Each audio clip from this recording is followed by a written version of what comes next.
kita bersyukur kepada Allah Subhanahu wa taala untuk taufik yang Allah berikan kepada kita. Karena dengan taufik itu Allah mudahkan kita berjalan ke masjid, mudahkan kita duduk di dalam majelis zikir, majelis hikmah insyaallah, mudahkan kita untuk belajar lebih mengenal Allah Subhanahu wa taala. Karena enggak ada rezeki yang lebih besar daripada diberikan taufik untuk lebih mengenal Allah dan memahami kebenaran. Yu'til hikmata may yasha wa may yu'tal hikmah faqad utiya khairan katsira. Allah berikan hikmah kepada siapa yang Allah kehendaki, dan siapa yang diberikan hikmah dia telah diberikan kebaikan yang banyak, Al-Kautsar. Sehingga itulah kenapa kita harus ada rasa happy, ada rasa beruntung kalau kita bisa ada di dalam majelis ilmu atau majelis zikir. Karena mendapatkan pemahaman fikih dalam agama, hikmah dalam agama, dalam hidup, itu adalah nikmat. Kalau kita duduk dalam majelis zikir, majelis ilmu dengan rasa biasa aja, berarti kita belum paham bahwa yang kita sedang dapatkan itu adalah anugerah yang besar dari Allah, bahkan lebih besar daripada materi. Materi, harta itu nikmat, tetapi bukan khairon katsira. Dia nikmat, dia kebaikan, tetapi bukan kebaikan yang banyak. Kebaikan yang banyak, kebaikan yang besar itu adalah hikmah. Dan kata para ulama, hikmah itu al-isabah fil qauli wal amal. Tepat dalam ucapan, tepat dalam perbuatan. Artinya Allah berikan kita kemampuan untuk memahami kebenaran, sehingga ucapan kita tepat, maka insya Allah juga perbuatan kita tepat. Pada kesempatan ini kita akan bahas tentang supporting system atau circle pertemanan. Ini penting buat anak-anak muda karena kita udah ada di satu kondisi yang sosial itu udah bukan lagi sesuatu yang hanya sekedar pilihan kita ya, tetapi dipilihkan. Dulu kita kalau mau cari teman tuh kita milih gitu. Kalau sekarang kita nyari teman itu bukan hanya milih, tapi dipilihkan. Oleh apa? Oleh algoritma sosial media. Jadi sekali kita lama nonton satu video, bukan ngeklik sebetulnya, dia cuman lewat di FYP kita, terus kita nonton agak lama, misalnya berapa detik, setelah itu disuggest terus kan oleh algoritma kepada hal-hal yang serupa atau circle-nya dari akun tersebut. Sehingga otomatis kita akan mendapatkan informasi-informasi sesuai dengan yang disuggest, yang disuguhkan lah kalau bahasa kita. Sehingga akhirnya dengan informasi yang disuguhkan itu terbentuklah persepsi kita.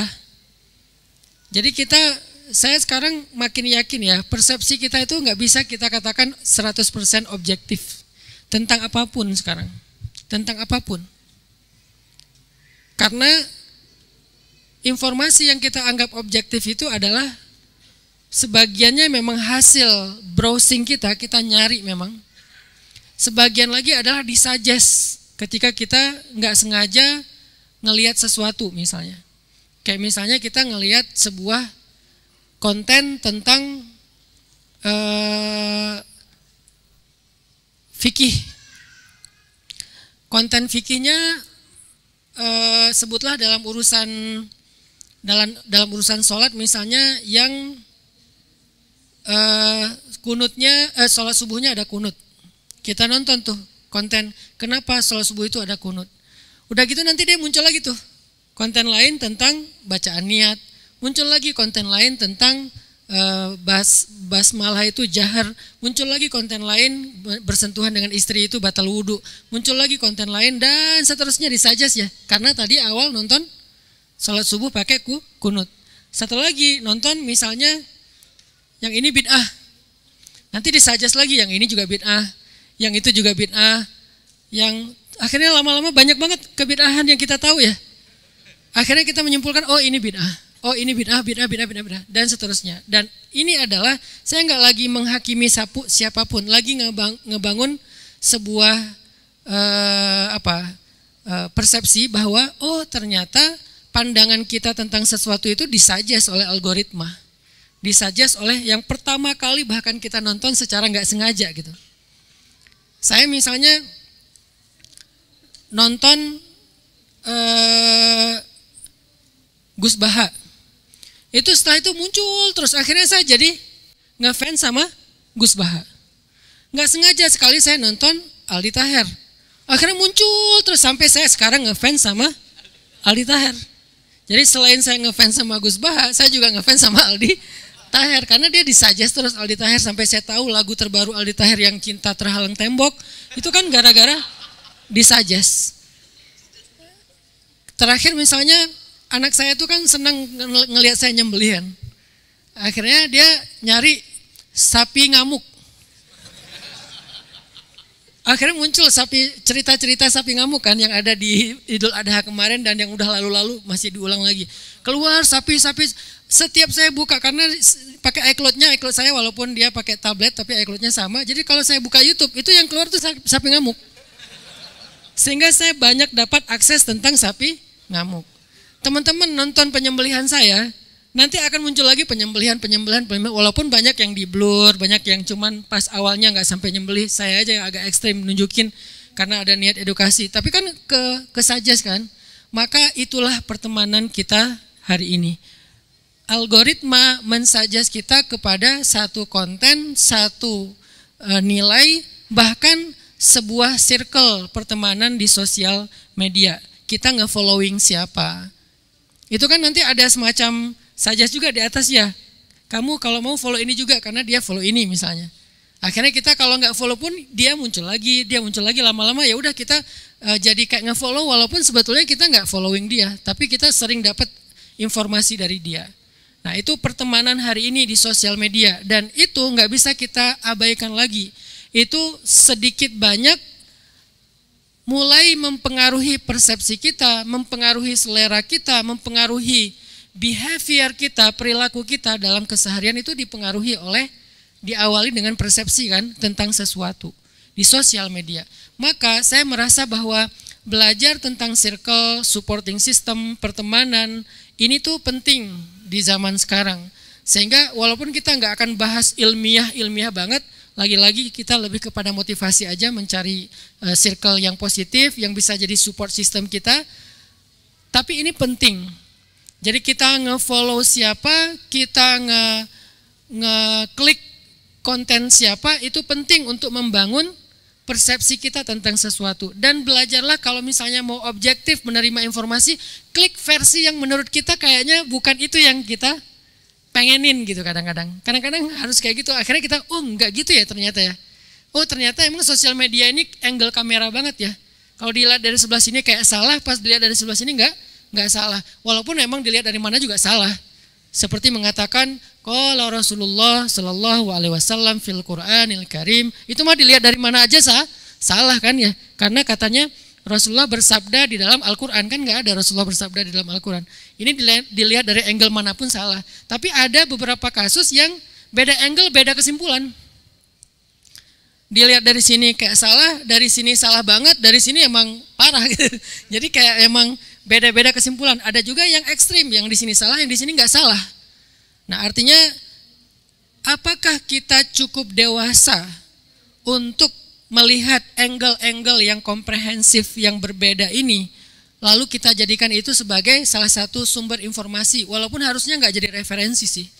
Karena sosial media kalau jadi referensi sangat rentan ya terhadap dibangunnya opini publik. Akhirnya kita jadi ramai di antara kita sendiri gara-gara terbangun opini publiknya oleh sosial media. Agak rentan banget sih. Saya kemarin tuh nggak sengaja agak lama nonton perdebatan antara salah satu santri Az-Zaitun yang katanya udah 11 tahun belajar sama salah satu santri pondok ya, yang udah lama juga belajar di pondok, yang nanya bukan Gontor kayaknya di Jawa Barat, yang dia nanya wajib wudhu itu apa aja gitu kan. Terus gara-gara itu ajengan ini atau santri ini sering muncul tuh di FYP saya. Akhirnya jadi ngebahas selain bab wudhu, ngebahas bab-bab yang lain, sampai ngebahas bab rokok juga, bab vape juga, wah banyak nih fikihnya, karena disuggest oleh yang tadi saya nggak sengaja nontonin perdebatan tentang wajib wudhu. Nah, mau nggak kita melihat dari berbagai macam angle sehingga kita mendapatkan informasi yang lebih imbang. Saya nggak bilang utuh ya, karena sosial media sulit sekali mendapatkan sebuah informasi yang utuh di sosial media. Orang kita nonton video aja nggak ada captionnya ya. Mau tahu informasi lebih lanjut, lihat aja di komen. Oh ini ya kejadiannya. Jadi follower yang ngasih kita informasi, bukan kreator ataupun yang punya akun. Itulah hari ini pertemanan kita, circle kita, supporting sistem informasi kita tuh ya kayak gitu terbentuknya. Nah, lalu kita harus gimana teman-teman? Apa yang sikap, gimana cara kita berperilaku di kehidupan hari ini, urban, baik sosial media maupun keseharian. Maka kita membahas yang namanya support sistem, belajar tentang membangun circle pertemanan. Yang pertama saya pengen sharing tentang sebuah kisah. Jadi dulu ada namanya sahabat namanya tuh Hanzalah Al-Usaidi. Suatu ketika Abu Bakar lagi jalan ya, kayak di pasar gitu lagi jalan, tiba-tiba ngelihat Hanzalah lagi duduk aja gini, duduk gini. Terus Abu Bakar nanya, "Kaifa anta ya Hanzalah?" Gimana kabarmu Hanzalah, ada apa? Kan Abu Bakar ini temannya Hanzalah ceritanya. Jadi ini kayak tentang pertemanan ya. Jadi temannya ngelihat temannya lagi ngelamun, dia nanya, dia nyapa. Nah ini pelajarannya buat kita, kalau ada teman kita di grup yang jarang join, coba chat deh secara japri. Jangan dicuekin, kasihan.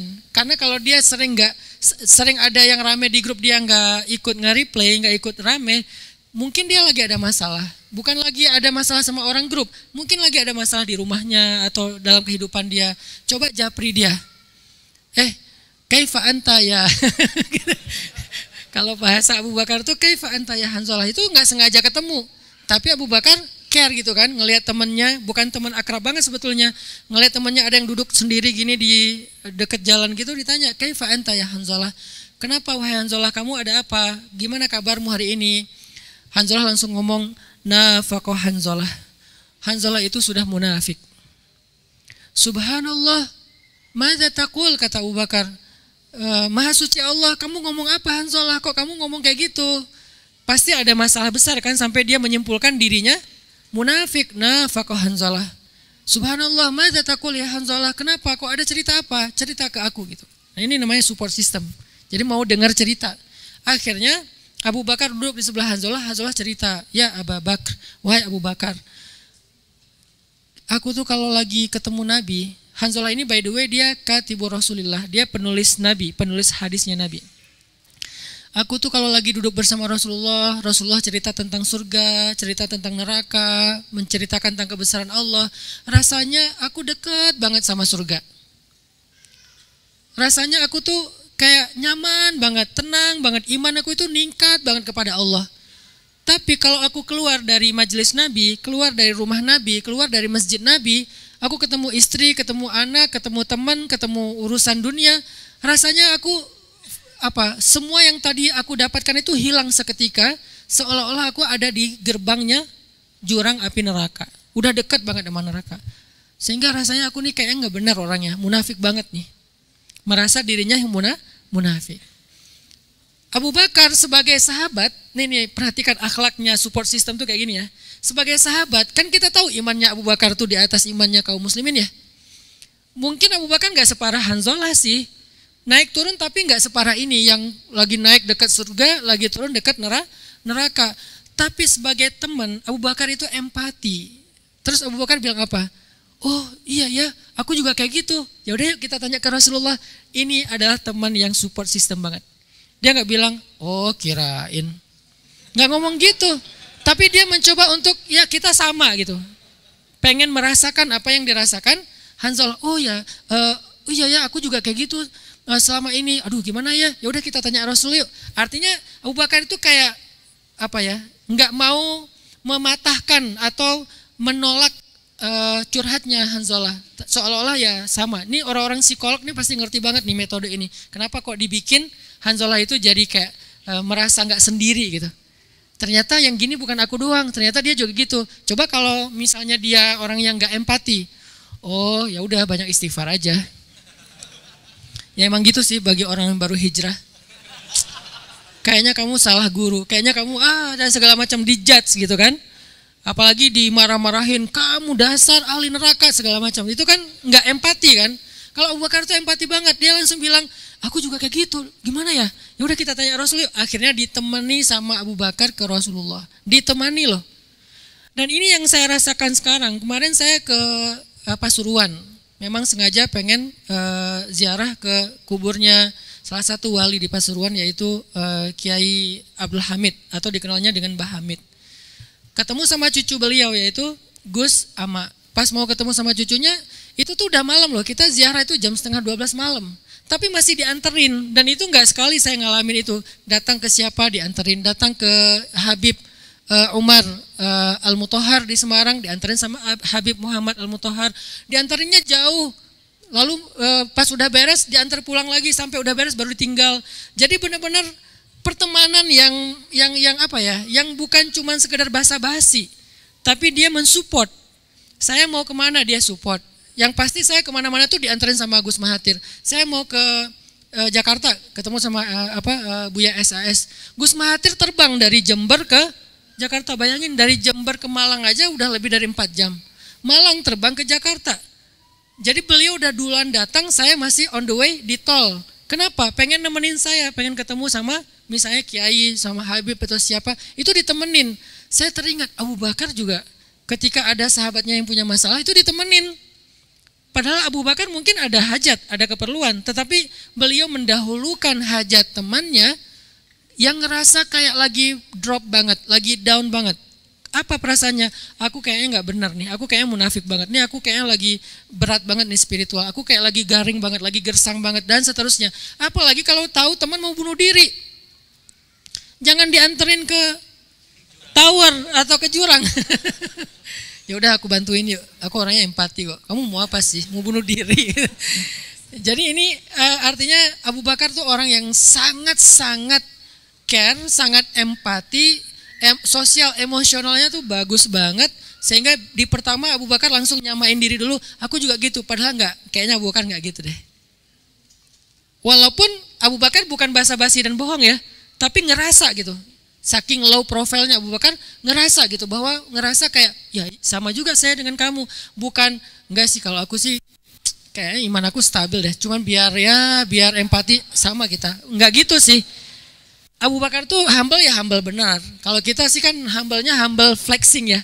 Humble-nya humble pencitraan ordai itu kan. Saya nggak bisa apa-apa, posting. Saya mah orangnya nggak ada apa-apanya, posting. Ngomong humble tapi posting. Kalau Abu Bakar emang humble beneran. Dianterin yuk kita ke Rasulullah aja, nanya langsung. Akhirnya diajaklah Abu Bakar ke Hanzalah ke Rasulullah. Pas ketemu dengan Rasulullah nanya ada apa? Kata Hanzalah, ya Rasulullah, nafaqah Hanzalah. Hanzalah itu udah munafik ya Rasul. Ini delay atau beda playlist sih? Beda playlist?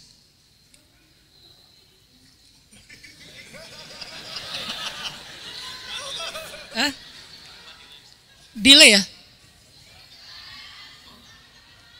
Di depan gak kedengaran?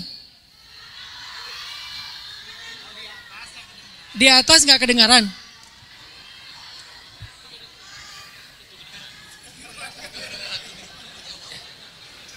Bentar.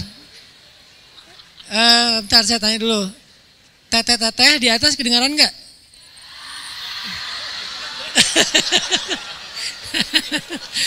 Oke. Nggak jelas maksudnya ya? Nggak jelas ya? Wah, ikhtilaf gini nih. Terjadi perbedaan mazhab.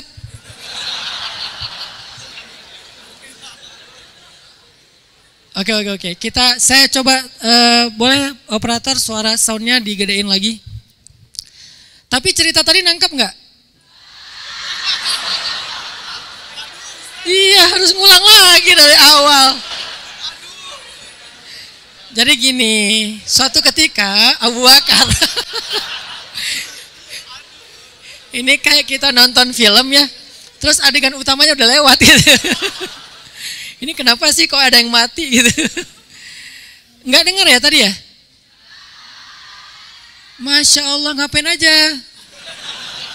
Oh, mic-nya ya. Jadi singkat ceritanya, Hanzalah lagi curhat sama Abu Bakar kalau dia imannya lagi drop. Terus kata Abu Bakar, kita sama. Ya udah yuk nanya ke Rasulullah. Pergilah mereka ke Rasulullah.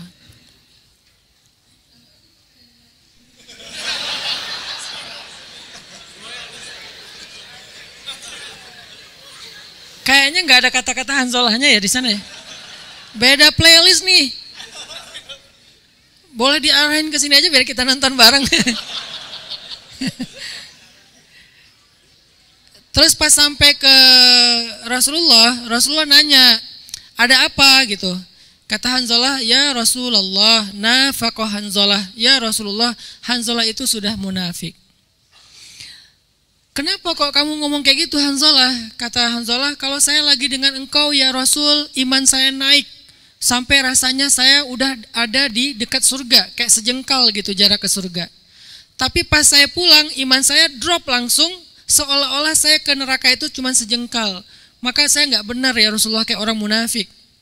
Kata Rasulullah, wahai Hanzalah, seandainya kondisi kamu seperti ketika kamu ada bersamaku, maka kamu akan melihat malaikat datang berjabat tangan denganmu dan mengunjungi rumah-rumahmu. Tetapi saatan fasa'ah, ya ada waktunya iman naik, ada waktunya iman turun, wahai Hanzalah. Artinya apa? Artinya iman manusia itu emang naik turun. Kalau imannya bisa stabil, walaupun naik turun juga, cuman naik turunnya tuh masih normal, nggak gini, tapi naik turunnya begini, maka dia akan menyaksikan malaikat musafahah, berjabat tangan dengan dia, dan malaikat akan datang ke rumahnya. Saking dekatnya dia dengan circle-nya malaikat. Nah, kira-kira apa maksud dari pesan Nabi bahwa ada waktunya begini, ada waktunya begitu, ada kondisi imannya lagi bagus sehingga malaikat bermusafahah, berjabat tangan, apa maksudnya? Sehingga nanti kita pelajari dalam konteks membangun circle pertemanan atau membangun support system dalam pertemanan kita. Insya Allah akan kita lanjutkan pembahasannya ba'dal isya. Barakallahu fikum.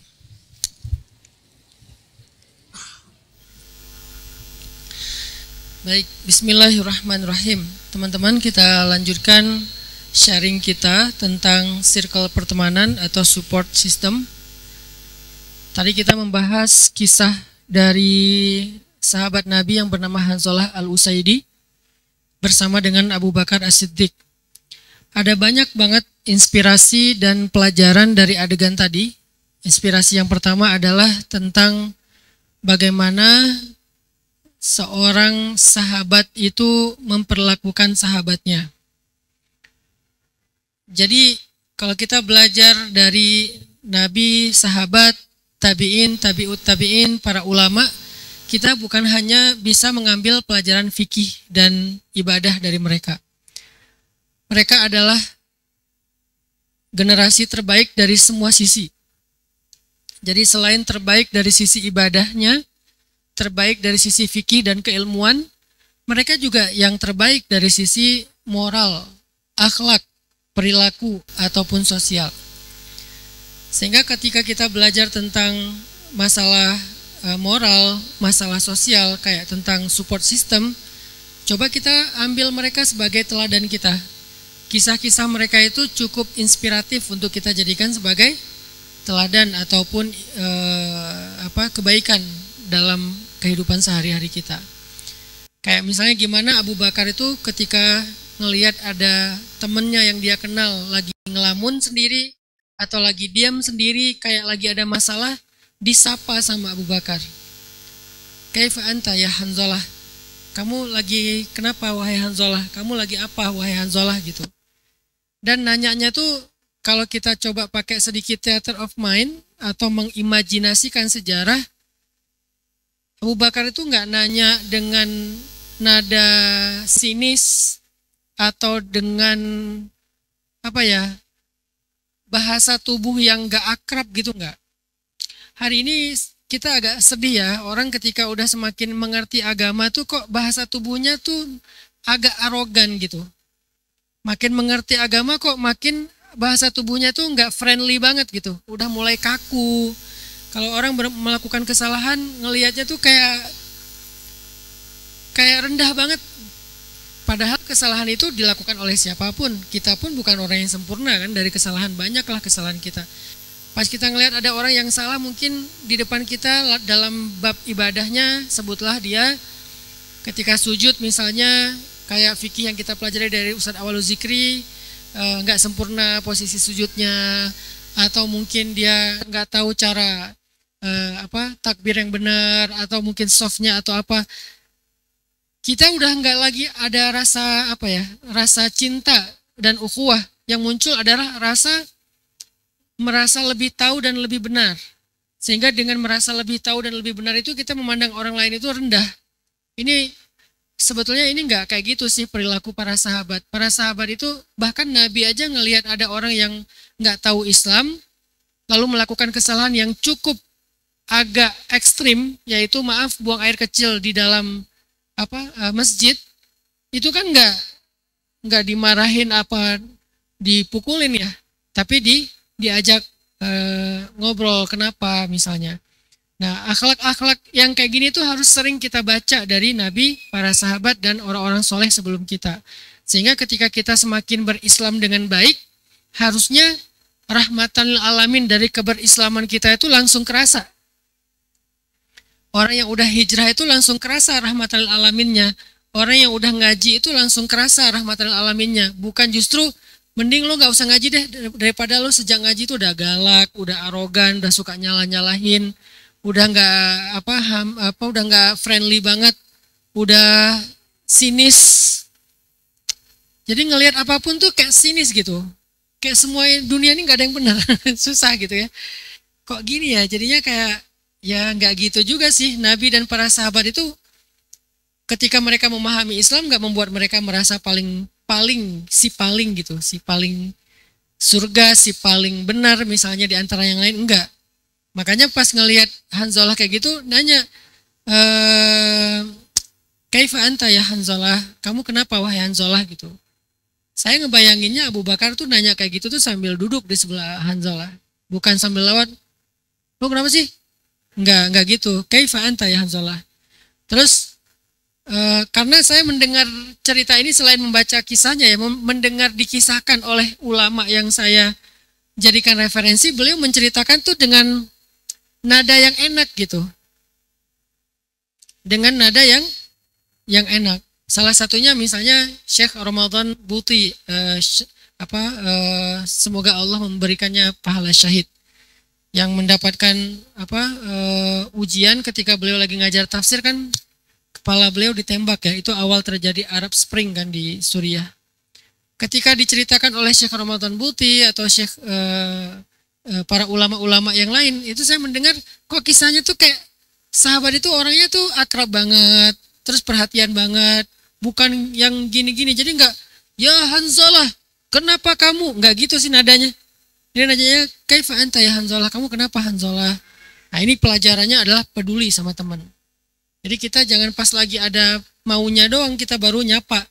Tapi belajar menyapa sebagai bentuk kepedulian. Dan mempedulikan saudara kita bagian dari sunnah Nabi. Mempedulikan keadaan saudara kita, sahabat kita, minimal circle kita aja, itu bagian dari ukhuwah. Dan Allah suka dengan orang yang berukhuwah. orang yang saling mencintai di dunia, maka Allah juga akan mencintainya. Irham man fil ard yarhamuka man fis sama. Sayangi yang di bumi, engkau akan disayangi yang di langit. Dalam bahasa perumpamaan. Maksudnya kalau kita saling berkasih sayang dengan sesama makhluk Allah, manusia, hewan, tumbuhan dan seterusnya, Allah juga sayang sama kita. Nah, Abu Bakar tuh orang yang orang yang sangat penyayang. Orang yang sangat penyayang. Sehingga nanya ke Hanzalah, kaifa anta ya Hanzalah? Terus Hanzalah, karena yang nanyanya Abu Bakar dan kayaknya nyaman dalam bertanya, bisa curhat langsung. Kalau nanyanya nggak antusias kan pasti jawabnya, nggak apa-apa. Kan gitu ya? Kamu kenapa sih? Nggak apa-apa. Kenapa jawabnya kayak gitu? Karena kita tahu nih orang juga nggak butuh. Kayaknya nggak serius-serius banget nanya kabar kita. Lo ngapain? Nggak ngapain gitu aja. Tapi kalau kamu ada masalah ya gitu. Kan berarti kita lagi siap ya untuk mendengar. Nah, karena Hanzalah juga tahu Abu Bakar siap mendengar, akhirnya Hanzalah curhat. Nafaqah Hanzalah. Hanzalah itu udah munafik, wahai Abu Bakar. Loh, subhanallah. Madza taqul? Kamu maksudnya apa kok ngomong kayak gitu, kata Abu Bakar. Ya, karena kalau aku gini. Terus Abu Bakar berusaha untuk memahami perasaan Hanzalah, enggak menghakiminya dengan mengatakan, aku pun demikian, wahai Hanzalah. Kita bisa nggak kayak gitu dalam komunikasi dengan pertemanan untuk membangun suhbah solihah, circle positif. Jadi pas di grup, di sosmed, kita tuh berempati sama orang. Jangan selalu merasa paling sempurna, paling ideal, paling keren, paling soleh sendiri. Karena Abu Bakar lebih berhak merasa kayak gitu daripada kita. Abu Bakar lebih berhak merasa kayak gitu. Karena di antara umat Islam gak ada lagi yang lebih baik daripada Abu Bakar kan. Selain Nabi dan keluarganya. Ada Sayyidah Aisyah. Tapi Abu Bakar tuh kalau ditimbang tuh kan imannya lebih daripada umat Islam gitu. Orang yang paling berhak untuk merasa lebih aja, merasa paling aja gak ngerasa. Bukan basa-basi, emang gak ngerasa gitu. Emang gak ngerasa. Buktinya Umar tuh pernah menangis gitu. Dan kemudian nanya kepada Huzaifah ibnu Yaman, ya Huzaifah, kamu tuh kan hafal nama-nama orang munafik ya. Coba kira-kira ada nggak nama aku di antara list nama-nama orang munafik itu? Kata Huzaifah, nggak ada wahai Amirul Mukminin. Akhirnya dia tenang. Mereka tuh emang benar-benar nggak ngerasa. Kalau kita kan baru beramal sedikit, baru hijrah sehari 2 hari kan udah ngerasa paling ya. Mereka kan enggak. Udah sesoleh itu dijamin masuk surga, coba. Dijamin loh, 1 dari 10 orang yang dijamin masuk surga. Nomor 1-nya Abu Bakar. Belum lagi nanti hadis-hadis keutamaan Abu Bakar yang sangat banyak. Rasul sendiri yang ngomong. Abu Bakar langsung dengar dari Rasul. Bukan riwayat tiba-tiba keputus. Enggak, langsung dengar. Ini informasi itu langsung akurat gitu. Tapi enggak merasa tuh. Coba bayangin orang dari jamin masuk surga dari lisan Nabi. Orang yang udah banyak berkorban untuk Islam dari sejak awal dakwah, orang yang ibadahnya luar biasa, ketika ada temannya curhat bilang saya tuh udah munafik, oh saya juga sama Hanzalah, kita sama, bisa sehumble itu coba bayangin. Masih adakah sifat humble kayak gini dari generasi muslim, dari anak-anak muda Islam yang sudah hijrah, atau justru kita langsung membuang sifat humble-nya sahabat tiba-tiba jadi arogan, hanya dengan sehari 2 hari, sebulan 2 bulan kita belajar agama. Sejak kapan kita menjadi lebih daripada orang lain? Dan don't judge the book by its cover kan?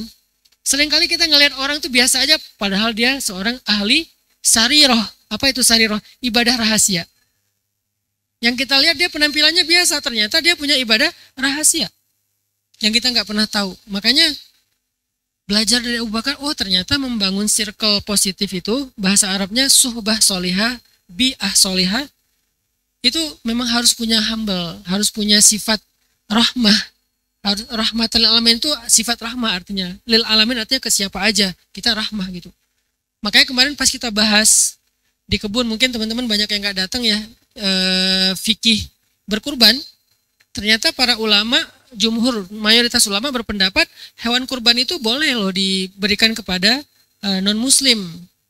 Hewan kurban itu, daging hewan kurban itu boleh diberikan kepada non-muslim, kecuali hewan kurban yang wajib, kayak kurban karena nazar, kurban karena ta'yin. Ta'yin itu udah hewannya udah sejak awal dibeli itu udah dibilang ini akan saya pakai buat kurban. Nah itu nggak boleh dibagi ke non muslim. Tapi kalau hewan kurban yang bukan nazar yaitu ibadah sunnah, itu jumhur ulama, mayoritas ulama berpendapat boleh dikasih kepada non muslim, limu'allafati qulubuhum, untuk mengikat hati mereka.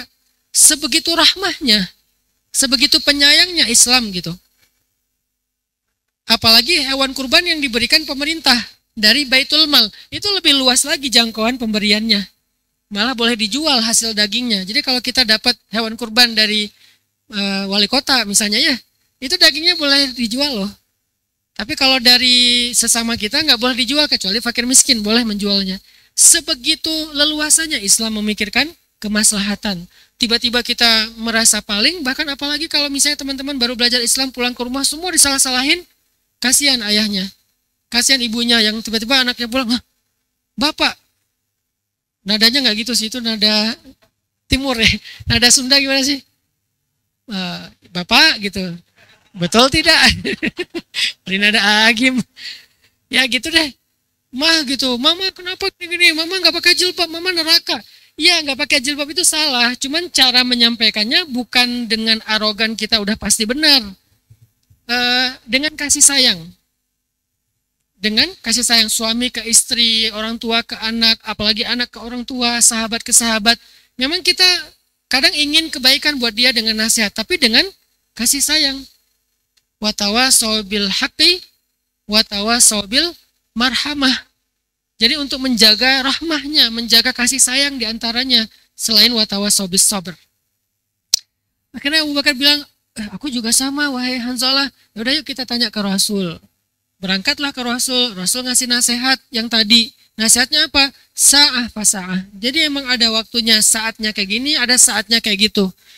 Tapi artinya maksud dari hadis ini, ya belajar terus, jangan nyerah wahai Hanzalah. Jangan nyerah. Memang ada kondisinya kita lagi lemah, ya udah berusaha lagi.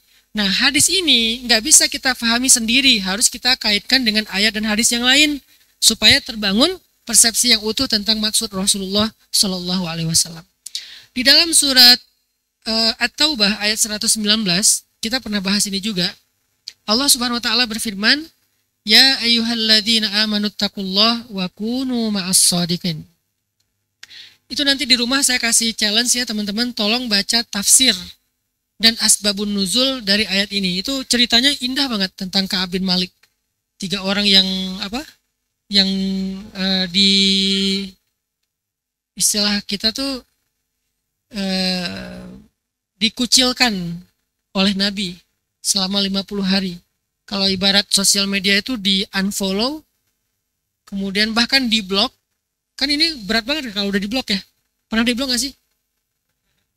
Kalau nggak pernah berarti baik banget deh. Kadang kita diblok oleh orang yang terdekat kita rasanya gimana? Pernah nggak diblok sama istri? Yang nggak ada Ustadz, orang masih sendiri. Oke. Diblok oleh sahabat pernah nggak? Rasanya gimana? Berat banget kan? Apalagi ini diblok sama Rasul. Arti diblok di sini Rasulullah nggak mau ketemu. Rasulullah nggak mau ketemu, nggak mau ngobrol, nggak mau berpapasan, nggak mau bareng dalam sholat berjamaah. Kan itu lebih berat daripada diblok. Diblok cuma sosial media doang. Itu ada di dalam kisah ayat ini. Nanti baca aja sendiri di rumah karena nggak berkaitan dengan apa yang kita bahas. Tapi intinya di ayat ini Allah lagi ngasih kita 2 perintah. Perintah pertama adalah ittaqullah. Bertakwalah kepada Allah. Bertakwalah itu artinya menjalani perintah, meninggalkan larangan. Sesederhana itu sih bertakwa. Menjalankan perintah Allah, meninggalkan larangan Allah. Gimana caranya biar kita bisa bertakwa kepada Allah? Seringkali kita nggak mampu, pengen tapi nggak mampu. Pengen udah dilakuin tapi nggak istiqomah. Sehari bertakwa, sebulan durhaka gitu ya. Sehari taat, sebulan maksiat misalnya. Kita susah banget pengen istiqomah, dawam dalam ketakwaan. Gimana caranya? Allah kasih perintah yang kedua. Kunu ma'as shadiqin. Sertailah orang yang benar. Sertailah orang yang benar. Ayat ini meminta kita untuk mencari support system dalam ketakwaan. Karena kita nggak bisa takwa sendiri. Kita harus berjamaah. Berjamaah itu artinya punya circle. Berjamaah itu bukan sekedar punya organisasi ya. Kalau diterjemahkan jamaah itu organisasi agak berat sih. Tapi minimal punya circle, punya pertemanan. Walaupun kita nggak punya nama geng, nggak punya nama organisasi, tapi pertemanan, circle aja, berjamaah. Itu penting dalam menjalankan ketakwaan. Nggak bisa kita sendiri. Apalagi kalau kita sering sendiri, malah kita lebih dekatnya kepada wasawisus syaitan. Karena kalau kita sendiri itu kita lemah. Gampang sekali digoda sama syaitan. Sehingga perintah Allah selain bertakwa, kalau kalian pengen jadi orang yang bertakwa, kalian pengen dijabat tangan sama malaikat, kalian pengen jadi orang yang circle yang kedudukannya tinggi di mata Allah, caranya paling praktis itu adalah kunu ma'as-shadiqin, cari circle yang support system. Apa yang kalian butuhin untuk disupport? Pengen sholat berjamaah, cari yang bisa support kalian dalam sholat jamaah. Pengen rajin ngaji, cari yang support kalian untuk supaya rajin ngaji. Pengen jadi orang yang lebih produktif, cari yang bisa support kalian lebih produktif. Karena almar'u ala dini khalili, seseorang itu sangat tergantung kondisi keimanan khalil. Khalil itu orang terdekatnya. Sangat terpengaruh. Jangan bilang bahwa kita tuh orangnya nggak mudah terpengaruh. Kita tuh semuanya terpengaruh karena itu udah sunatullah, udah fitrah kita sebagai manusia itu yuhawwidanihi, yumajjisanihi, yunassiranihi, emang terpengaruh. Sehingga karena kita sadar diri orang yang gampang terpengaruh, carilah yang bisa mempengaruhi kita kepada yang positif. Kalau kita sebagai orang tua, carikanlah untuk keluarga kita, anak-anak kita yang bisa mempengaruhi dia kepada yang positif. Caranya kunu ma'as-shadiqin. Jadilah orang yang tumbuh bersama orang-orang yang benar. Orang yang solih. Ini ayatnya. Nah, suatu hari teman-teman, ada seorang sahabat bertanya kepada Rasulullah Shallallahu Alaihi Wasallam, "Matas sa'ah?" Ya Rasul, kapan itu kiamat? Kemudian Nabi nanya balik, "Wa madza a'adatta laha?" Apa yang udah kamu siapin buat kiamat? Karena dia nanya kapan kiamat kan? Terus Nabi nggak menjawab kapan karena pertanyaan itu salah, sehingga tidak ada jawaban yang benar. Wa yaquluna mata hadzal wa'du in kuntum shadiqin qul innamal ilmu indallah. Jadi itu pertanyaan yang salah sehingga tidak ada jawaban yang benar. Kan kita nggak ada yang tahu kapan kiamat. Yang tahu cuman Allah. Maka Nabi menjawab dengan kalimat yang lebih bijak. Matas sa'ah? Ya Rasul, kapan ya kiamat? Dia bukan mau ngetes Nabi. Dia bukan mau usil. Tapi dia benar-benar emang nanya karena nggak ngerti. Matas sa'ah ya Rasulullah. Rasul, kapan kiamat? Kata Nabi, wa madza a'adatta laha? Memang kamu udah siapin apa buat kiamat? Karena kiamat itu kan artinya kita kembali kepada Allah kan. Ada padang mahsyar, ada hisab, ada sirat, dan seterusnya. Apa yang kamu udah siapin buat kiamat? Kalau memang kamu nanti terjadi kiamat. Kata dia, la syai'. Saya nggak nyiapin apa-apa ya Rasul. Ini tapi yang jawab sahabat ya. Nggak nyiapinnya versi mereka tuh udah paling soleh menurut kita kayaknya. Tapi dia ngerasa la syai', saya nggak nyiapin apa-apa ya Rasulullah, illa anni uhibbullah wa rasulah. Cuman saya sangat mencintai Allah dan Rasulnya. Jadi dia nggak punya amalan kayak Bilal misalnya sholat syukur wudhu, kemudian Ali nggak pernah ninggalin tahajud. Sahabat siapa yang zikirnya luar biasa? Abdullah ibnu Zubair yang sholat duhanya sampai hinggap merpati. Kan semua sahabat itu punya amalan-amalan hebat ya. Nah dia la syai', saya nggak punya apa-apa ya Rasulullah yang istimewa. Illa, kecuali saya tuh sangat mencintai Allah dan mencintai Rasul. Maka Rasulullah SAW bersabda, anta ma'a man ahbabta. Kamu bersama siapa yang kamu cintai nanti di hari kiamat. Apa pelajarannya di sini? Kenapa para ulama membawa hadis ini dalam menjelaskan hadis yang pertama tadi? Atau ayat yang di surat At-Taubah? Apa maksudnya? Kata para ulama maksudnya, kalau kita mau benar, kita tuh emang harus mencintai orang yang benar. Awalnya mencintai orang yang benar. Kalau kita mau soleh, kita emang harus belajar mencintai orang soleh. Jadi hadis ini bukan hanya tentang sekedar nanti di akhirat kita akan ketemu orangnya. Ya, karena orang soleh itu nanti akan memberi syafaat kepada kita. Setelah syafaat yang tertinggi yaitu syafaat Rasul. Kan ada kisah nanti orang soleh itu akan mencari sahabatnya di dunia, ketika dia udah masuk surga nggak menemukan sahabatnya di surga. Lalu dia nanya ke Allah, ya Rabbi, di mana sahabat saya? Saya mencintainya karena engkau ketika di dunia. Kata Allah, dia di neraka. Atau dia di padang mahsyar, lagi dihisap. Kemudian dia bilang, ya Allah, saya ingin memberikan dia pertolongan. Bolehkah saya menolong dia? Kata Allah, coba cari, tolonglah dia. Akhirnya dia dikeluarkan dari api neraka. Dari api neraka loh. Akhirnya dia dimudahkan hisapnya. Yang lagi kesulitan dihisap. Oleh siapa? Oleh sahabatnya yang solih. Oleh sahabatnya yang ahli ibadah. Oleh sahabatnya yang dekat kepada Allah Subhanahu wa Ta'ala. Makanya engkau bersama siapa yang engkau cintai. Itu benar, memang nanti penting punya orang yang kita cintai karena kesolehannya itu penting. Dan kita dicintai oleh dia juga. Jangan mencintai dari cinta dalam diam ya. Gimana cinta dalam diam? Saya cinta sama ulama ini, saya cinta sama ustadz ini. Tapi nggak pernah berusaha membangun cinta dengan dekat, peduli, mengambil hati. Kan kita kalau mencintai seseorang cari ngambil hatinya kan? Mana ada kita bilang suka sama cewek terus kita cuek. Kita nggak pernah peduli sama dia. Yang nama cinta itu ya kita tunjukkan. Nah, ternyata dalam hadis ini Nabi nyuruh kita untuk mencintai orang soleh. Kenapa kok mencintai orang soleh? Selain di akhirat kita akan bersama dengan dia. Di dunia pun kita akan meniru dia, ngikutin dia, terpengaruh oleh dia.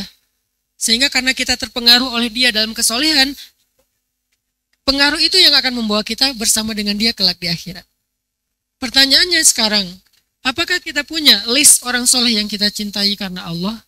Cintai ya, karena kalimatnya ma'aman ahbabtah. Bukan sekedar ma'aman tusahibuhu, bersama orang yang engkau menemaninya, bukan. Tapi ahbabta, yang engkau memang mencintainya. Ada enggak orang yang kita cintai karena kesolihan? Kalau orangnya udah wafat, bagaimana kalau orangnya sudah wafat? Kalau orangnya sudah wafat, maka kita doakan dia. Kalau orangnya masih hidup, ya kita berbuat baik kepadanya. Selain orang-orang yang kita cintai karena Allah udah wafat, kayak para imam mazhab, Imam Syafi'i, Imam Hasan Al-Basri, Imam Abu Hasan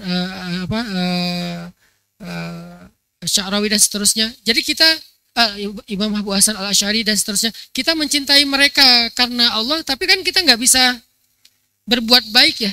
Nah, gimana caranya? Cari orang yang bukan orang sempurna, bukan orang yang perfect, tapi orang yang menurut kita lebih daripada kita. Cintai orang itu. Kalau bisa lebih dari satu. Maka sibukkanlah diri kita dalam mencintai mereka.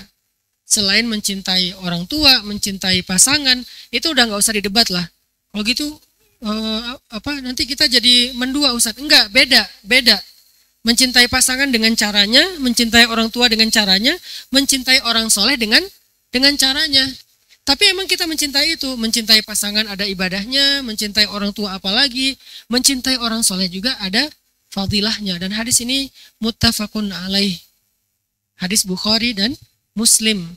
Artinya emang, berarti di akhirat itu kita tuh akan bareng dengan orang yang kita cintai. Kalau kita saking mencintainya sampai rela war tiket, war tiket kajian maksudnya. Kalau kita saking mencintainya rela berdesak-desakan, kalau kita saking mencintainya nunggu di bandara, nangis-nangis. Kalau kita saking mencintainya sampai ganti handphone yang bisa di zoom sampai 100, supaya kalau nontonnya jauh tuh bisa tetap lihat jarak dekat. Ya hadisnya gitu sih. Nggak tahu, saya nggak ngerti nih. Pokoknya hadisnya gitu deh. Kita sekarang bawa ke arah positif. Bisa nggak kita kayak gitu ke orang yang di sisi Allah, insya Allah dia orang solih. Secara la nuzakki alallahi ahada ya. Kita kan nggak bisa mengkultuskan orang ya. Tapi kita nahkum bizawahir. Kita menilai dengan yang tampak aja. Yang paling gampang kayak gitu. Nahkum bizawahir. Kita menilai dengan yang tampak. Jangan sok-sok nebak. Itu mah cuman pencitraan doang. Itu mah cuma di depan kita. Itu mah, kalau terus-terusan kayak gitu kita nggak akan pernah nemu. Nah, kum bizawahir aja. La nuzakki 'alallahi ahada. Kita nggak pernah mengkultuskan dia sempurna, nggak. Tetap ada kekurangannya. Namanya manusia. Yang nggak ada kekurangan itu cuma Rasulullah. Makanya Allah, Rasul ya. Kemudian para ahlul bait, kemudian para sahabat, para ulama terdahulu yang hadir sekarang. Kenapa kok harus yang hadir Ustadz? Yang ada, yang masih hidup. Agar kita bisa masuk ke circle dia. Gimana cara masuk ke circle-nya Imam Syafi'i? Nggak bisa karena kita kecuali yang circle muridnya Imam Syafi'i, yaitu yang mengajarkan ilmu fikihnya Imam Syafi'i. Tapi kalau dengan beliaunya ya nggak bisa. Makanya cari yang hidup, lalu belajar langsung kalau nggak belajar ya deket lah. Saya punya nama-nama itu dan saya berusaha untuk ingat. Jadi kalau saya ingat dia di dunia, saya berharap dia kelak ingat saya di akhirat. Baik yang seleting dengan saya atau yang di atas seleting saya, atau dia bukan ulama.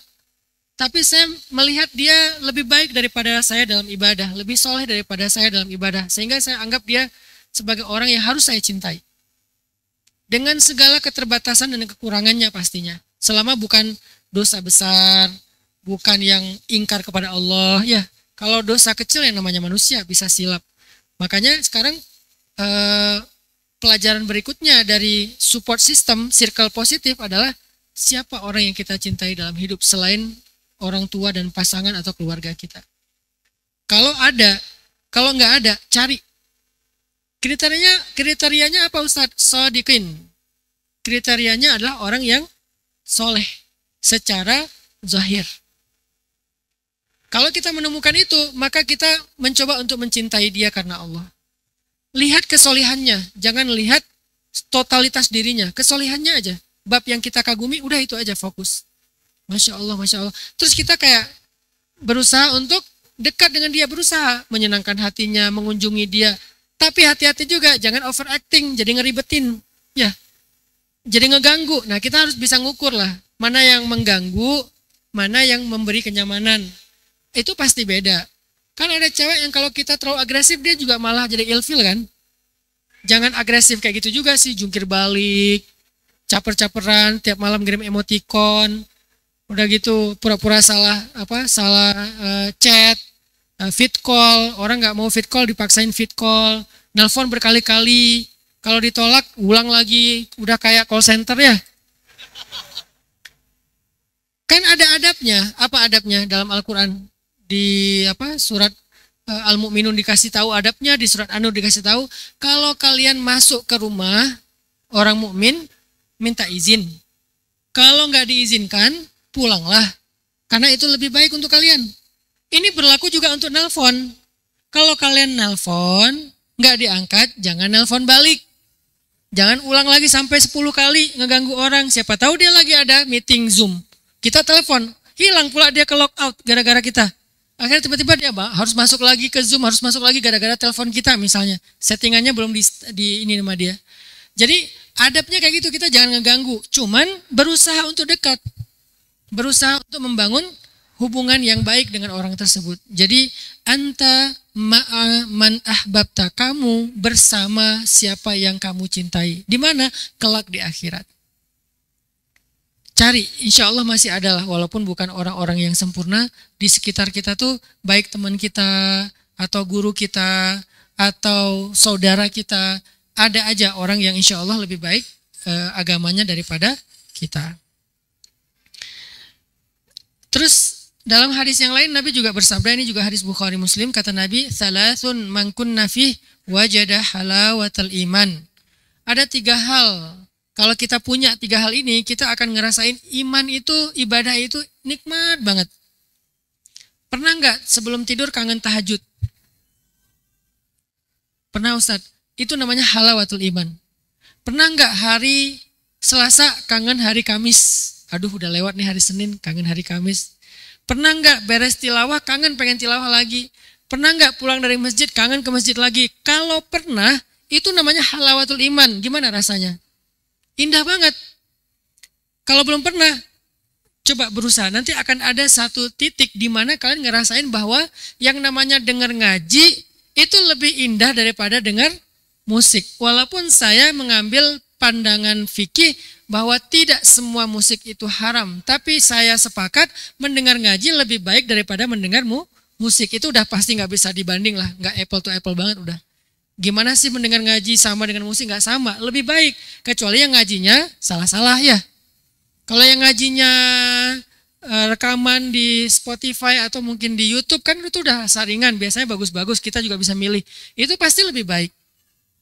Nah kalau kita pernah ngerasain mendengar itu lebih indah daripada ini, berarti itu udah mulai dapat tuh halawatul iman. Nah gimana cara dapetin halawatul iman? Ada 3 kata Nabi. 1, ketika Allah dan Rasul lebih dicintai daripada selain keduanya. Kalau kita udah bisa mencintai Allah dan Rasul lebih dari apapun, termasuk diri kita, orang tua kita, pasangan kita, kita akan ngerasain nikmatnya ibadah. Yang kedua, ayyuhibbal mar'a la yuhibbuhu illa lillah. Hendaklah dia mencintai seseorang, tidak mencintainya kecuali karena Allah. Ini bukan cinta kepada pasangan ya, bukan cinta kepada calon pasangan, bukan cinta kepada mantan pasangan orang lain. Bukan ke sana arahnya, bukan cinta-cintaan ya. Bila ingin melihat ikan gitu ya, di dalam kolam, bukan itu ya terjemahnya, itu bukan syarah dari hadis ini ya. Syarah dari hadis ini adalah mencintai kalau laki-laki kepada laki-laki karena Allah, perempuan kepada perempuan karena Allah. Tapi bukan LGBT juga ya. Laki-laki kepada laki-laki karena Allah. Nggak boleh disilang. Ustadz, saya cinta banget sama dia karena Allah. Siapa? Istri sahabat saya. Nggak bisa, itu nggak bisa. Itu bukan karena Allah. Nggak ada karena Allahnya di situ. Atau orang lain lah, bukan muhrim kita, bukan keluarga kita, bukan siapa-siapa kita. Walaupun dia bukan istri orang juga. Nggak, itu bukan karena Allah. Jadi jangan disilang. Teh, aku cinta sama teteh karena Allah ya, jangan macam-macam loh ya, ini karena Allah gitu. Enggak bisa. Ini hanya untuk laki-laki, perempuan karena Allah. Karena Allah, bukan karena pelangi, bukan. Karena Allah. Nah, jadi jangan sampai bukan, ini karena Allah. Dan ada sunnah Nabi, kalau kita mencintai seseorang katakan kepada dia. Gimana ngomongnya? Ana uhibbuka fillah, aku mencintaimu karena Allah. Tapi matanya jangan gimana gitu ya, jangan aku mencintai kamu karena Allah. Jangan gitu, jadi wajar sih kalau dia bilang gelah ya. Apaan sih lo? Ya gimana ya? Pernah nggak sih ngomong kayak gitu ke teman? Nggak pernah ya? Parah sih kalian. Ya mungkin kita punya cara ya mengungkapkan cinta kita ya. Cuman jangan berlebihan juga. Makin cinta makin keluar anjing. Goblok gitu ya. Itu berarti cinta banget ya. Anjing goblok. Wah ini mah sahabat banget. Enggak, itu mah udah berlebihan juga. Yang wajar-wajar aja. Jangan, itu bahasa cinta kita Ustadz. Gimana ya, kan tetap ada manners kan. Itu udah agak berlebihan sih. Kalau di Arab tuh, karena saya dulu di Mesir, itu mereka tuh suka ngomong gitu. Hanan, ana uhibbuka fillah. Ahabbakallah bima ahbabtani fi. Aku mencintai kamu karena Allah. Semoga Allah mencintai kamu sebagaimana engkau mencintai aku karenanya. Itu di kita biasa aja, nggak ada perasaan aneh-aneh. Aku nggak mau lagi ketemu orang itu. Kenapa? Kayaknya dia kelainan deh. Nggak curiga dia kelainan. Kita karena udah biasa, budaya kali ya. Jadi kita biasa aja gitu. Malah dia kadang-kadang ngasih kado. Itu si Chan di Korea tuh suka ngasih saya kado. Dia opa-opa kan. Saya ketemu sama dia di Korea, terus dia kayak tertarik soalnya ada ustadz, tapi menurut dia penampilannya nggak ustadz. Karena yang dia kenal ustadz itu dari India kan. Di sana tuh kan ada Muslim India di masjid tuh. Dia ngerasa kayak pakaiannya khas India gitu kan. Mungkin makanannya juga khas gitu.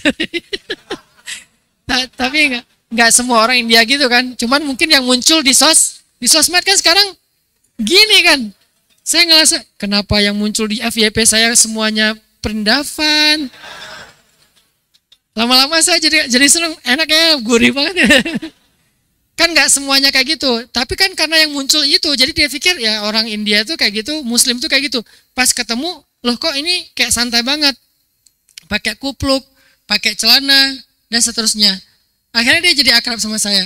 Pas jadi akrab, mulai banyak nanya-nanya tentang Islam. Yang kemarin saya bilang dia kurban juga kan, pas Idul Kurban dia kurban loh. Emang sah Ustaz? Jangan ditanya. Namanya juga empati. Udah kan dia pengen berkurban. Niat dia apa? Aku pengen ngerasain budaya kalian. Karena menurut orang Korea, Islam itu culture. Bukan, karena mereka nggak tahu agama kan, taunya budaya Islam kata dia. Aku pengen ngerasain budaya kalian, seru ya, ada waktunya motong hewan, bagi-bagi daging. Aku boleh nggak berkurban di Indonesia? Oh boleh. Dia kirim uang, kita carikan daging kurban. Anggap aja itu kayak hadiah gitu. Tapi bahasa dia berkurban. Mudah-mudahan jadi jalan dia untuk mengenal Islam. Nah, Opa Chan ini sering ngasih hadiah. Kalau saya lagi ulang tahun, dia kirim hadiah, kadoin ala-ala Korea gitu kan. Isinya skincare.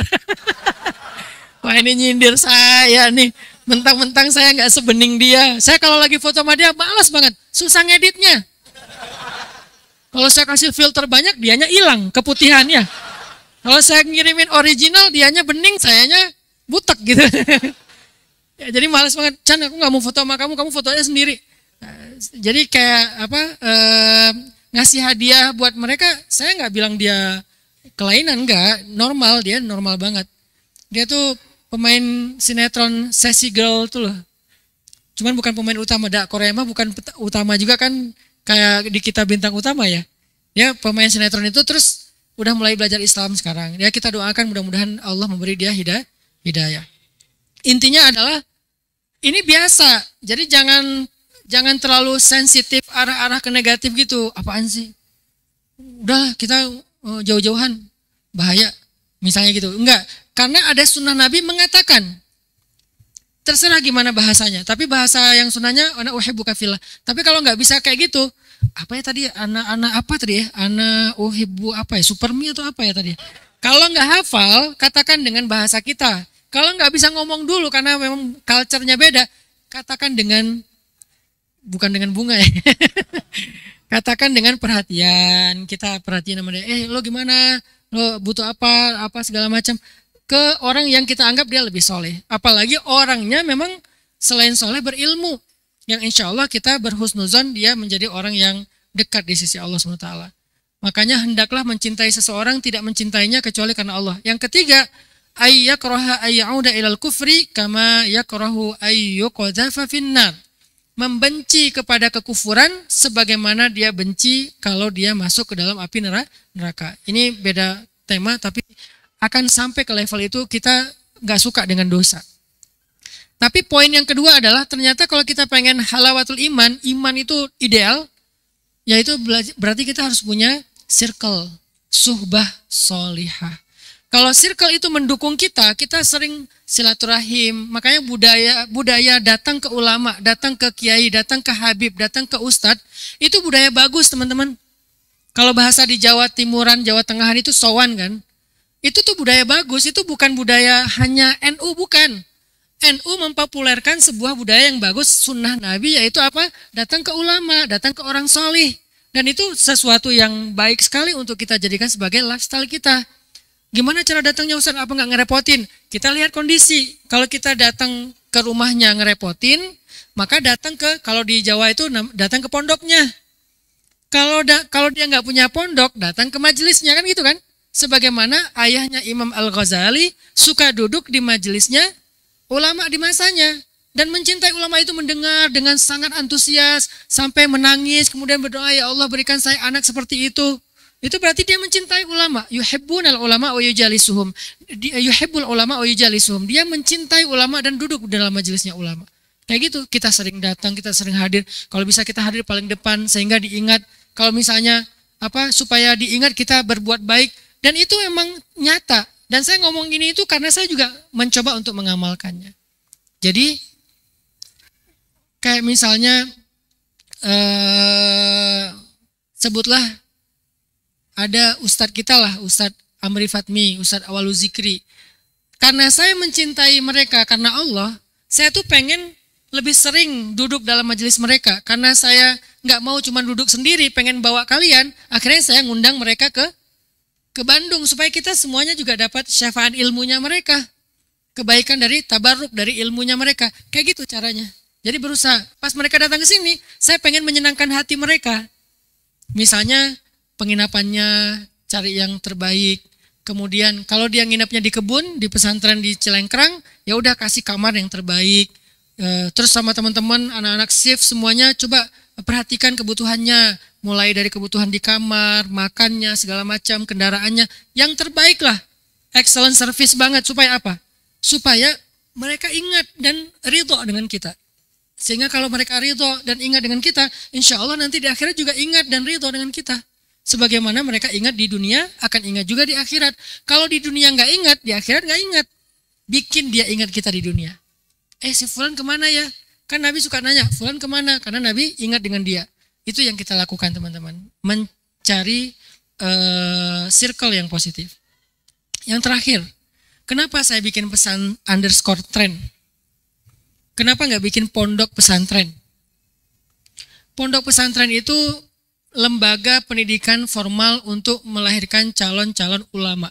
Itu udah keren banget. Tapi yang membutuhkan wadah untuk belajar itu bukan hanya para santri.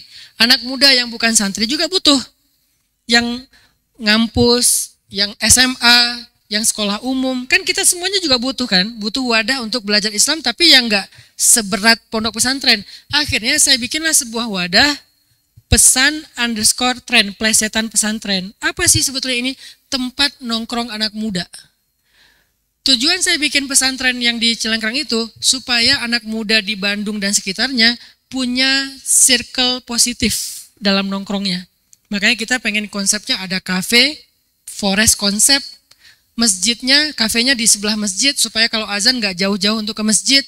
Kemudian ada banyak fasilitas-fasilitas untuk entertain, hobi, dan seterusnya. Sehingga anak muda yang nongkrong di sana, dia tuh ketemunya dengan yang sefrekuensi otomatis. Dan itu terjadi sama pemuda hijrah. Akhirnya karena sefrekuensi, rata-rata tahun kemarin 2022, itu banyak banget anak SIF yang nikah sesama anak SIF. Karena udah sefrekuensi. Walaupun mungkin sebagiannya emang itu yang dicari. Nggak bercanda. Tapi maksudnya kan alhamdulillah akhirnya ketemu jodohnya yang sama-sama belajar. Nggak pacaran loh mereka, padahal mereka bukan santri loh. Tapi nggak pacaran, maksudnya ya biasa aja gitu. Ketemu cewek bukan yang berarti juga nggak sekaku itu juga sih. Ya biasa aja, cuman nggak pacaran, nggak berdua-duaan, nggak akrab-akrab, curi-curi apa, misalnya waktu dan segala macam. Enggak, tapi positif. Yang laki-lakinya main volley misalnya. Kenapa saya posting main volley? Bukan mau nunjukin jago, nggak jago sama sekali. Orang sering gini bolanya ke dalam jadi basket ya. Mau gini malah bolanya ke sini jadi main basket. Bukan jagonya yang saya pengen tampilkan, tapi vibes-nya. Bahwa di sini tuh kita bisa nongkrong, bisa have fun bareng, kita bisa seru-seruan bareng, bisa berkuda bareng. Berkudanya pun yang saya tampilkan apa? Karena ada Alperen dari Turki aja kemarin kita agak serius nembak ya. Biasanya apa? Hujan-hujanan kan? Terus dangdutan tuh yang apa? Ida Lela tuh. Yang aku mencari itu ya. Gimana sih? Kan ada tuh. Terus yang saya berenang, apa yang ditampil? Jadi buaya kan, buaya darat. Buaya darat itu kan yang saya gendong Ertugrul. Bukan jagonya karena saya nggak ada yang jago. Tapi vibes-nya, happy-nya, fun-nya. Dan itu terbentuk di pesantren. Sehingga kalian bisa nongkrong, diskusinya nanti pelan-pelan akan mengarah kepada bicara tentang Allah, bicara tentang akhirat, bicara tentang surga. Itu nggak bisa sekaligus teman-teman. Emang awalnya kaku. Kebayang nggak kita lagi nongkrong, sesungguhnya Allah berfirman. Kan agak gimana ya di awal-awal ya. Pasti nggak nyaman kan, karena nggak biasa kan, kecuali ustadz ya. Kalau ustadz kita kan langsung gini, oh iya ustadz. Tapi kalau sesama kita, apa sih lo? Pelan-pelan. Pengalaman saya di jamaah tablik, kita tuh kalau nongkrong di jamaah tablik itu nggak pernah ngomongin kecuali tentang kebesaran Allah. Pasti ngomongin tentang kebesaran Allah. Jadi nggak kerasa tiba-tiba iman kita tuh naik tuh pas nongkrong di tablik itu. Khurut 3 hari keluar-keluar, pas pulang dari khurut udah kayak jadi malaikat. Kayak baru pulang Isra Mi'raj. Langsung kayak bersih banget, langsung imannya tuh rasanya kayak bener kayak kata Hanzalah tadi, kayak dekat banget dengan surga. Tapi baru setengah jam keluar udah dekat dengan akal lagi. Maksudnya dapat dari mana teman-teman? Dari obrolan, dari topik yang kita bicarain. Maka bangunlah tongkrongan kayak gitu. Jadi bangunlah circle yang positif di tempat yang nyaman, di tempat yang santai, bukan harus dikondisikan ke ta'lim. Ta'lim ini udah oke, tapi kan kita nggak selalu di ta'lim. Bisa nggak kita di grup juga kayak gitu, di sosmed juga kayak gitu, di tempat nongkrong main juga gitu. Saya lagi Kalau masjid udah jadi, ini challenge saya memang membereskan masjid ya. Kalau masjid udah jadi, saya pengen bikin beberapa fasilitas anak muda yang lain selain volley. Nanti ada, bahkan ada, kemarin udah ngobrol sama teman-teman mau bikin forest skate juga. Kan dulu memang senangnya skate, udah lama kan nggak nyoba skate lagi tuh, udah beralih kemana-mana, udah sampai ke kuda segala macam. Pengen ada forest skate yang agak ala-ala hutan gitu. Supaya apa? Itu bukan tempat main, tempat anak muda membangun circle positif. Karena buat saya pendidikan anak muda nggak selalu formal, kadang-kadang informal. Informalnya apa? Circle positifnya. Bi'ah solihah. Terkondisikan dengan sendirinya. Tapi please kalau kita ke sana jangan ngerusak circle positif dengan negatif yang kita bawa. Usahakan kita datang ke sana emang kita pengen membersihkan diri dan pengen dapat circle yang positif. Itu tuh penting. Makanya saya ngajak anak-anak muda Bandung khususnya, coba kita bangun itu. Sebentar lagi insya Allah kita akan benar-benar open pesantren ini buat anak muda di waktu-waktu tertentu. Kalian datang ke sana, kalau udah terbiasa datang ke sana nanti akan tahu deh ngapain. Apakah nanti ada coupling buat bercocok tanam? Aku pengen join di farming aja. Aku pengen join di waste management aja, ngurusin maggot, ngurusin biogas misalnya. Aku pengen join di kopi aja, pengen ngurusin kopi. Aku pengen join di kafe aja, pengen belajar barista segala macam. Sebanyak mungkin. Atau kalian punya potensi yang baik yang kalian pengen kontribusikan buat dakwah. Ustadz, saya punya ini, skill ini, boleh nggak saya sharing ke teman-teman di sana? Ya udah, sharing misalnya, saya punya skill desain grafis. Ya udah belajar desain grafis di sana sambil santai. Saya punya skill nulis. Ya udah ajarin yang lain buat nulis. Saya punya skill copywriting. Ya udah kan copywriting sekarang penting.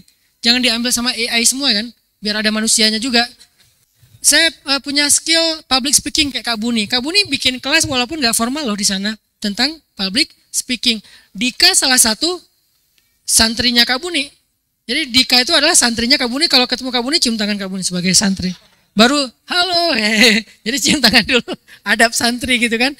Itu tuh ada di sana public speaking. Nanti mungkin barista atau apa. Walaupun kita masih jauh lah dari expert ya, sebisanya kita aja. Nah, itu yang saya maksud dengan circle bi'ah solihah. Kita bangun di Bandung. Kalau ini udah jadi, insya Allah nanti akan jadi inspirasi buat kota-kota yang lain. Kan Bandung selalu jadi trendsetter kan. Ya udah kita trenin dulu, jangan sepi. Kalau ini udah ramai kayak TSM sebelum pandemi, akhirnya di semua kota kan anak muda nongkrong di masjid. Nanti anak muda nongkrong di sebuah platform atau sebuah kawasan yang itu tempat nongkrongnya anak muda. Udah ada kemarin di Malang. Saya pas pulang dari Malang kemarin tuh ada satu kawasan di sana tuh mau di-create jadi kawasan anak muda juga kayak punya kita di Bandung. Terus di Pekanbaru juga pengen bikin. Di Medan apalagi udah dari lama pengen bikin banget. Cuman mereka masih kendala dengan branding dan seterusnya. Artinya ini nanti jadi kayak tren baru di seluruh Indonesia. Ada tempat nongkrong anak muda tapi pembahasannya adalah tauhid. Diselingi dengan di sela-sela ngomongin tentang masalah copywriting, sambil ngomongin tentang masalah barista, sambil ngomongin tentang masalah farming, semuanya bisa dibawa ke tauhid, semuanya bisa. Masya Allah ya, Allah menciptakan. Saya ngelihat salju aja ya, pas lagi di Jepang pas lagi kita main ski itu pas lagi hujan salju. Saya tahan gini, saya tampung gitu hujan saljunya. Itu emang kan bentuknya kan, Masya Allah ya, salju sekecil semut. Itu ada bentuknya dan bentuknya rumit banget. Siapa yang menjadikan itu begitu indah? Allah. Belajar tauhid. Oh Masya Allah ya, Allah Maha Kuasa. Yang kecil aja bisa dibikin berbentuk. Kenapa nggak sih Allah turunkan salju ya bulat-bulat aja lah biar nggak repot. Nggak repot buat Allah untuk membentuknya jadi bentuk-bentuk yang indah kayak bunga itu. Kalau itu aja nggak repot, apalagi nyariin kita jodoh. Lebih ringan lagi buat Allah. Dapat tauhid. Jadi optimis, saya nggak akan jomblo sampai Jadi semangat. Kenapa? Karena tadi belajar tauhid dari salju. Kopi juga gini. Kenapa ya kopi itu bentuknya indah begini? Kenapa ya kopi itu rasanya begini? Terus dari pohon apa kok muncul ini dan seterusnya. Itu semuanya bisa dibawa ke Allah. Terserah kalian. Jadi nggak ngomong Allah berfirman, Rasulullah bersabda. Itu kayaknya materi Ustadz. Jangan ngambil job desk Ustadz ya. Kalian mah tafakur. Nah, topik tafakur. Coba topik tafakur ini dibawa dari angle kalian. Misalnya ahli apa? Public speaking. Oh ngomongnya gini, sebetulnya ngomong di depan umum itu bukan tentang artikulasi aja, bukan tentang nada atau intonasi suara, bukan tentang PD, tapi nomor satunya adalah minta Allah yang melancarkan lisan kita. Rabbi syrah li sadri wa yassir li amri wahlul 'uqdatan min lisani yafqahu qouli. Dan itu buat saya pegangan saya banget tuh. Karena saya bukan seorang yang jago public speaking. Saya nggak bisa orasi. Satu-satunya yang saya andalkan kalau lagi mau sharing sama anak muda kayak gini, biar kalian berkenan di hati, adalah ya Allah mudahkan lisan saya. Saya nggak bisa ngomong, saya nggak tahu mau ngomong apa juga. Takutnya salah ngomong atau malah di hatinya nggak berkenan. Itu tauhid tuh. Akhirnya pas mau ngelamar cewek, Rabbi syrah li sadri wa yassir li amri wahlul 'uqdatam. Dari mana dapat? Dari kelas public speaking. Ternyata bawanya ke tauhid. Ngomongin apa lagi? Entertain, misalnya kayak olahraga. Ternyata olahraga itu kayak berkuda ya. Kalau berkuda itu tafakurnya banyak banget. Allah menundukkan hewan kuda ini untuk manusia. Kalau nggak ditundukkan kita nggak bisa loh berkuda. Ada yang mirip kuda tapi nggak ditundukkan. Akhirnya nggak bisa ditunggangin. Siapa? Zebra. Ada yang pernah nembak panahan pakai zebra? Nggak ada. Karena zebra tidak ditundukkan untuk manusia. Sehingga nggak ada yang pacuan zebra. Nggak ada pacuan zebra karena zebra nggak bisa ditunggangin, bakal ditendang tuh sama dia kayak yang judul tadi, zebra ngamuk. Nah yang ada Allah menundukkan kuda untuk kalian. Oh berarti kuda ini kebesaran Allah, Allah tundukkan sehingga kita bisa menungganginya dan nyaman dan seterusnya. Ada tafakur di situ.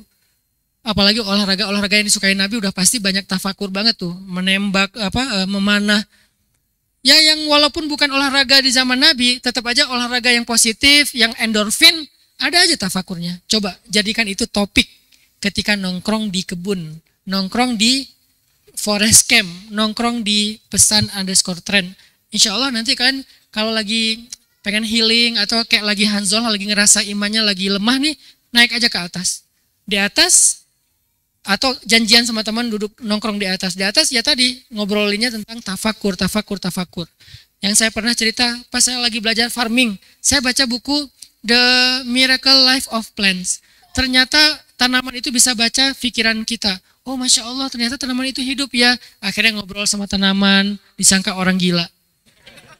Kenapa? Karena ada rahasianya. Oh ternyata tanaman itu dia bukan cuma benda mati.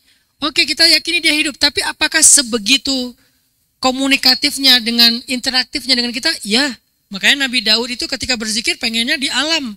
Lalu alam, gunung kata Allah kan, wahai gunung, berzikirlah kamu bersama Daud. Gunung itu kan bukan cuma bebatuan, yang ada pohonnya, ada hewannya, ada burungnya, ada segala macam termasuk hewan melatanya, kan itu gunung. Semua ekosistem yang ada di gunung, semua ekosistem itu berzikir bersama Daud. Berarti Daud itu nature friendly banget dalam ibadahnya.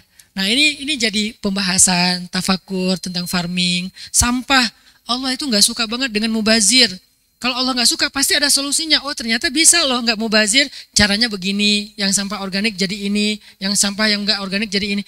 Selalu ada Allah di dalam setiap topik kita. Maka kita udah membangun circle tadi. Kalau udah membangun circle itu, insya Allah kita bisa menjadi orang yang safahat kumus malaikah. Malaikat itu berjabat tangan dengan kita. Kalau kita nggak ngerasain malaikat jabat tangan, jangan pura-pura ngapain loh lagi salaman sama malaikat. Jangan halu ya, jangan halu juga. Ya udah kita rasain aja malaikat membersamai kita. Malaikat ngedoain kita, malaikat berselawat untuk kita. Kita rasain itu dengan hati, dengan iman. Syaratnya satu, kunu ma'as shodiqin.